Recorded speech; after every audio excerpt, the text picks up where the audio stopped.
Hi guys, I'm the Dutch Movie Guy, and today I'm reviewing Star Wars Rebels Season 3, Episode 18, Secret Cargo.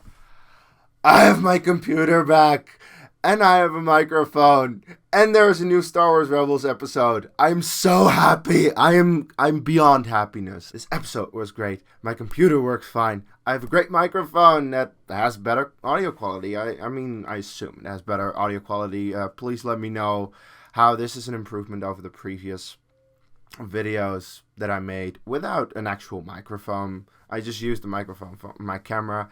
Anyway, let's talk about Star Wars Rebels. So in this episode, the Ghost Crew gets a visit from Gold Squadron and Mon Mothma, and Mon Mothma apparently needs to go to Dantooine to record something, make some kind of a statement, and the Ghost Crew has to get her there. But of course the Empire knows about it because Thrawn knows what's up, and then of course shit goes down. However, of course they resolve that, and then at the very end of the episode we get probably the best tie-in of Rebels into the movies ever. Now, as I said, this was a great episode. This was easily my favorite episode of this season. I know there were the episodes like Trials of the Darksaber, Legacy of Mandalore, great episodes. I know we had the Maul episodes. Why I love this episode so much is because it ties into the movies so perfectly. We finally get the rebellion. We finally see it. We finally see how everything just ties together. And I'm so happy with that. It's amazing how they were able to tie it in to the other things. That is what I am looking for, because I've seen a lot of people love Trials of the Darksaber and Legacy of Mandalore because apparently everyone loves Sabine.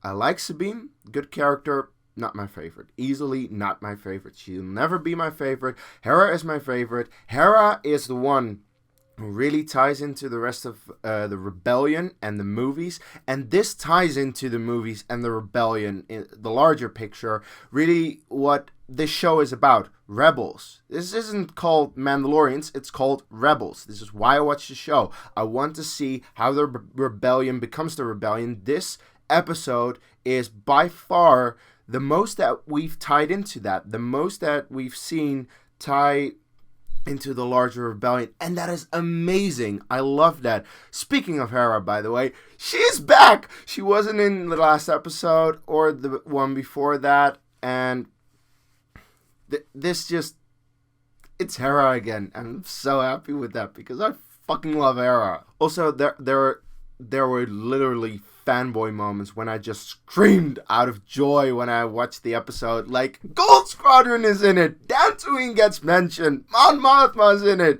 It's just like it's fan service. But I'm a fan and I'd like to get service. It's the same as Rogue One. People complain that Rogue One has too much fan service. I'm like, but if it makes sense for the story, then why complain? It's like, you get what you want, bitch.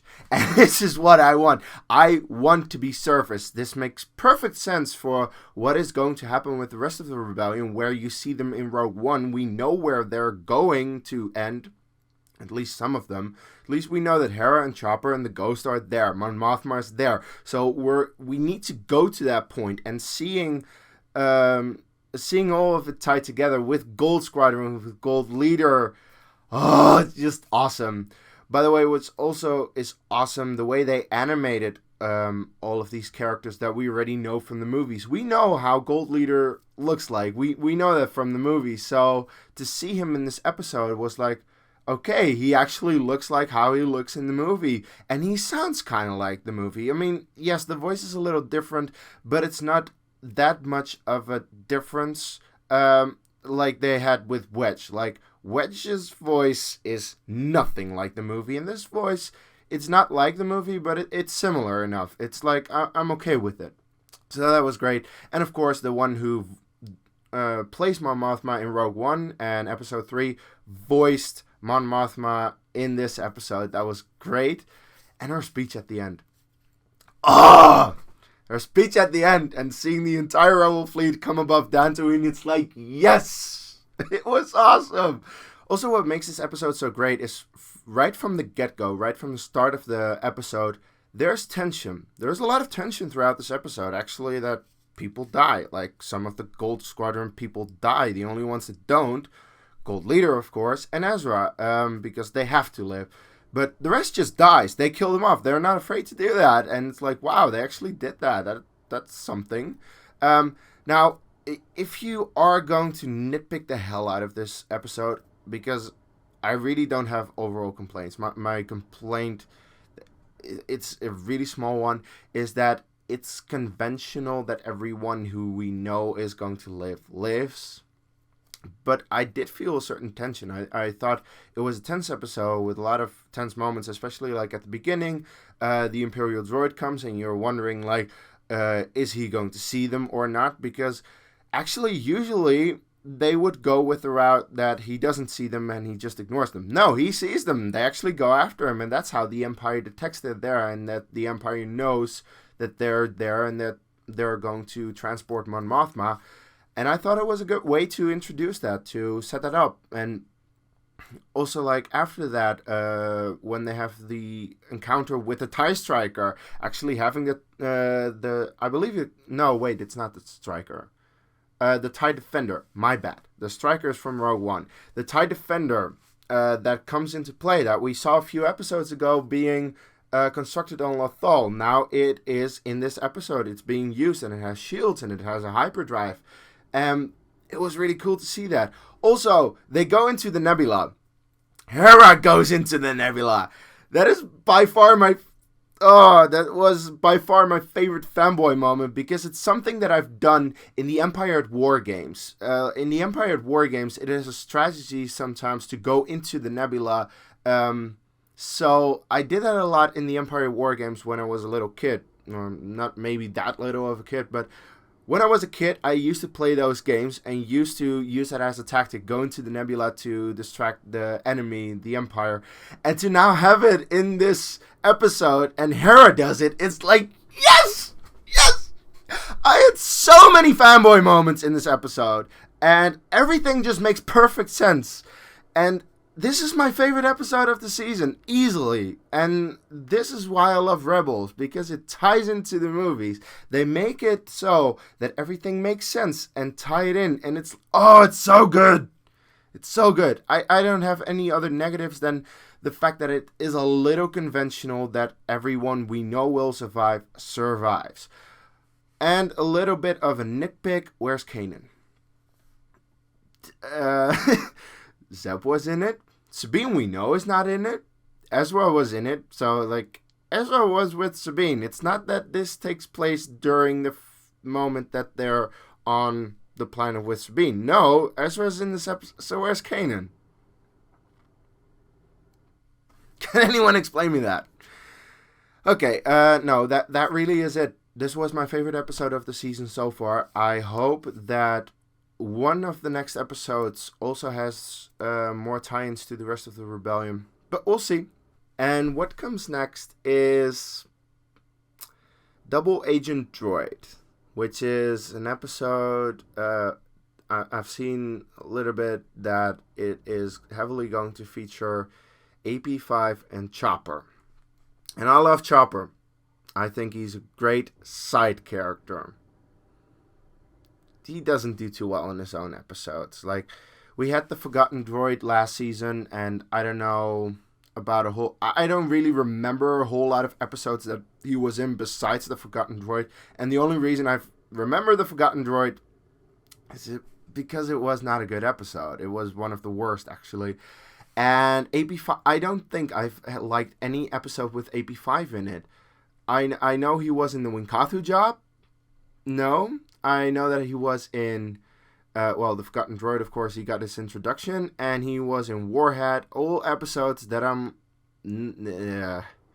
So, I'm not looking forward to next week's episode. This is what I think a very kiddie episode with Chopper and AP5 to really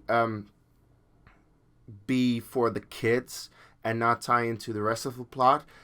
I don't know if it's filler. We'll see about that. It might tie into the rest of the plot, but this is not going to be a good episode, I think. I fear, simply because what is pitched, and also because we've had really good episodes recently, and we're getting really dark and mature episodes with Twin Suns and 0 Hour. Those are going to be really dark, really action-packed, and really more like this one, like tie into the movies, be more mature, and not geared towards kids. So there has to be that one episode. I think that is the reason why they put the episode next week. That one episode where it is more towards the kids, so that the kids also have something to really like. Because eventually it is a kid show on Disney XD. And I accept the reality of that, but it sucks. So, not very much looking forward to the next episode, but, we'll see what happens. Anyway, that's all I really have to say about Secret Cargo, and now that I've given my thoughts, I wonder, what do you think of it? Do you love it as much as I did, or perhaps you had some issues with it? Please, whatever you think, let me know in the comments below. Now, something I do have to address is that I have Empire's End. I started to read it. I was very much looking forward to it, but so far, I have not really been able to